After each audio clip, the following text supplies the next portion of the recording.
corrupts, and absolute power corrupts absolutely. This is Aaron Russo, a filmmaker and former politician.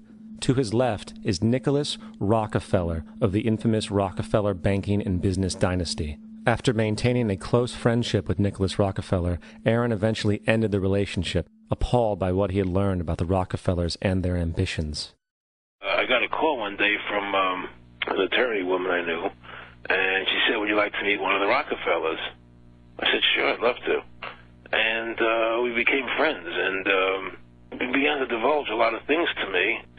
So he said to me one night, he said that there's going to be an event there, and out of that event, you're going to see we're going to go into Afghanistan, so we can run pipelines from the Caspian Sea. We're going to go into Iraq to take the oil and establish a base in the Middle East, and we're going to go into Venezuela and try and get rid of Chavez. And the first two they've accomplished. Chavez they didn't accomplish.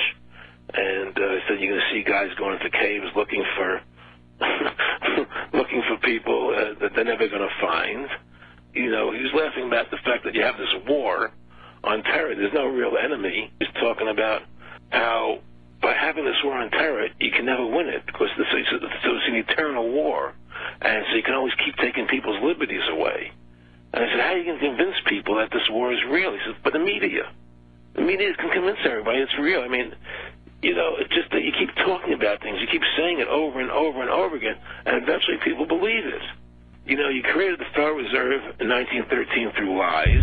You create 9/11, which is another lie. Through 9/11, then you're fighting a war on terror, and now all of a sudden you go into Iraq, which was another lie, and now they're going to do Iran.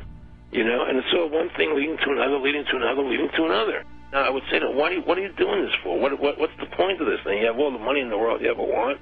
You have all the power. I said, you know, you're hurting people. It's not a good thing. And he would say, what do you care about the people for? Take care of yourself and you take care of your family. And then I said to him, what are the ultimate goals here? He said, the ultimate goal is to get everybody in this world chipped with the RFID chip and have all money be on those chips and everything on those chips. And if anybody wants to protest what we do or violate what we want, we just turn off their chip. That's right, microchipped.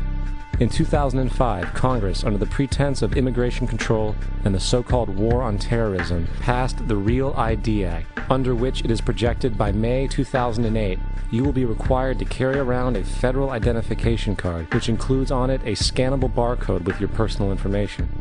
However, this barcode is only an intermediary step before the card is equipped with a VeriChip RFID tracking module, which will use radio frequencies to track your every move on the planet. If this sounds foreign to you, please note that the RFID tracking chip is already in all new American passports.